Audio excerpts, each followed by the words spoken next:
Good morning class 4 students, how are you? कैसे हैं आप सब लोग? आई होप सभी अच्छे होंगे, मज़े में होंगे और स्वस्थ होंगे। Now today we will start our chapter number 17, the reason for the pelican. And this poem is written by John C. John C. A poet and a teacher also. And this poem was written only for students and you can say children. Okay इन्होंने poem बच्चों के लिए और students के लिए लिखी और जो छोटे छोटे बच्चे जिनको ये पढ़ाते थे इनका ये मेन रीज़न था कि वो बताना चाहते थे कि पेलिकन जो है, पेलिकन आपने देखा होगा, उसकी जो ये बीक है, उसकी जो चोंच है, उसका रीज़न क्या है, क्यों बनाई गई उसको।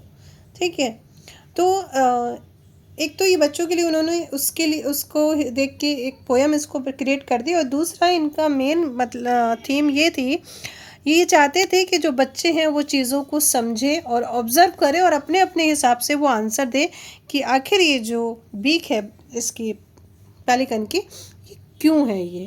ठीक है, तो उन्होंने जो पोएम बनाई वो क्या बनाई और अब आप इसके बारे में क्या ऑब्ज़र्व करते हो ये आप बताओगे बच्चों। ठीक है, बट सोचना ज़रूर, क्योंकि जब आप सोचते हैं तो आपके माइंड में बहुत सारी चीज़ें आती हैं। चलिए स्टार्ट करें। The reason for the pelican is difficult to see. मतलब इसकी जो बीक है ना, उसके बारे में ये सोचना कि क्या कारण है, तो ये देख पाना बहुत ही कठिन है।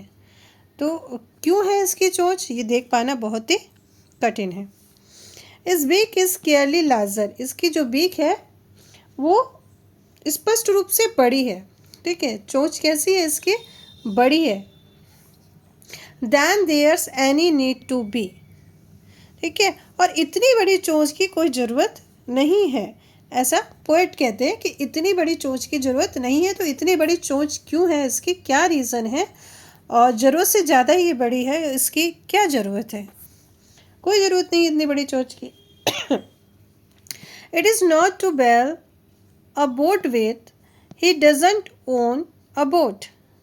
ठीक है, देखो बोट में ये बोट मानते हैं, ये देखो इसको क्या बोला गया, बोट बोला गया है ना। ठीक है, और बेल ये होता है कि इसमें से जैसे पानी हम लोग निकाल लेते हैं, कभी कभी बोट में अगर पानी भर जाता है तो हम बाल्टी से, या बेल मतलब बाल्टी, बाल्टी से निकाल लेते हैं। तो बोट में एक बेल भी रखी रहती है, मतलब बाल्टी भी रखी रहती है। तो ये कह रहे हैं कि ये नाव को नाव से पानी निकालने के लिए तो है नहीं कि जो नाव में रखी रहती है ना। And he doesn't own A boat, और उसके पास कोई बोट भी नहीं है। ठीक है, तो इसको क्या बना दिया, एक बाल्टी बना दिया। इसको क्या बना दिया, बाल्टी बना दिया। ठीक है, बोट की बाल्टी, इसको इसकी चोंच को बना दिया ताकि ये हो कि ये कोई वो तो नहीं है बाल्टी जो ऐसे बोट से पानी निकालने के काम में आती है। ठीक है, वो भी नहीं है ये। क्यों, ही डजेंट ओन ए बोट, क्योंकि उसके पास कोई बोट ही नहीं है, तो ये पानी कहाँ से निकालेगा उसमें से। Yet everywhere he takes himself, he has that beak to tote। ठीक है, और ये और हर जगह ये खुद को ले जाता है। जब ये खुद को ले जाएगा तो उसके पास बोट तो है नहीं, खुद को लेके जा रहा है, और उसके पास ये उठाने के लिए चोंच है। ठीक है, उसके पास ये उठाने के लिए चोंच है, मतलब ये अपनी चोंच से ही अपना उठा लेगा। It's not to keep his wife in.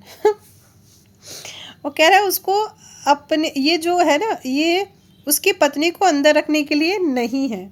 His wife has got one two, क्योंकि उसकी वाइफ के पास भी ऐसी है। ठीक है, क्योंकि ऐसी चोंच उसकी वाइफ के पास भी है। It is not a scoop for eating soup, और ये कोई चम्मच भी नहीं है जिससे ये सूप खाए। ठीक है, it is not an extra shoes, और ये कोई एक्स्ट्रा शूज़ जैसा भी नहीं है जिसकी उसको ज़रूरत हो। तो ये क्यों है इतनी लंबी चोंच इसकी। It is quiet for anything, और ये किसी भी चीज़ के लिए नहीं है। एंड एट यू रियलाइज्ड, ठीक है, और फिर भी जब आप उसको रियलाइज़ करोगे, एक एहसास करोगे, it is really quietly splendid beak, तो ये आपको ये सचमुच एक शानदार चोंच लगेगी। In a in quite a splendid size, और इसका आकार भी जो है बहुत ही शानदार है। ऐसी शानदार चोंच है पेलिकन की। तो आप बताइए आपको इसकी जो बीक में है वो क्या क्या नज़र आता है। ठीक है, तो ये बच्चों को हंसाने के लिए भी थी, बच्चों को समझाने के लिए भी थी, और बच्चे अपने क्या क्या आंसर इससे देते हैं ये भी आप लोग बताओगे। ठीक है, कि आपके अकॉर्डिंग इसकी जो चोंच है वो क्या यूज़ है उसका, क्यों है इतनी बड़ी चोंच। ओके, चलिए complete the lines you have to do by yourself बेटा। What is the poem about, poem किसके बारे में है, pelicans beak. Okay, what is interested about the bird's beak, bird's की बीक में क्या इंटरेस्टेड है। Is look like a soup और सॉरी स्कूप और बेल आप लिख सकते हो। ठीक है, read the stanza from the poem and answer the following question. चलिए okay, what does it refer to here, यहाँ इट किसके लिए यूज़ हुआ है, तो आप लिखोगे ऐसे बेटा, इट रिफर टू हियर, कैसे लिखोगे, इट कैपिटल में लिखना बेटा। हाँ, it refer to here for pelican's beak, क्या लिख दोगे, for pelican's beak. Okay, enough answer. What expression what explanation is the poet giving, poet क्या explanation दे रहा है, तो I will speak, you will write, लिख लोगे आप लोग। ओके, लेट्स सी, चलिए, you have to write like this, the poet is saying, the poet is saying, right, that although the beak is okay, not for any special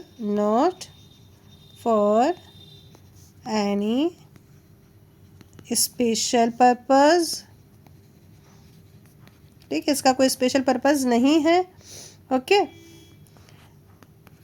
it is indeed में सचमुच, it is indeed a wonderful beak, इसका कोई purpose नहीं है लेकिन फिर भी ये वंडरफुल बीक है। ओके, चलिए, what is the size of beak, तो आप लिखोगे अकॉर्डिंग टू द पोएम,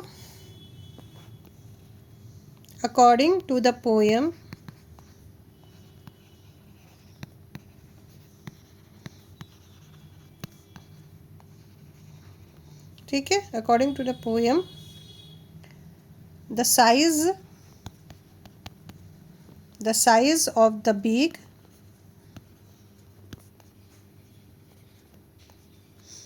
ठीक है, the size of the beak is magnificent.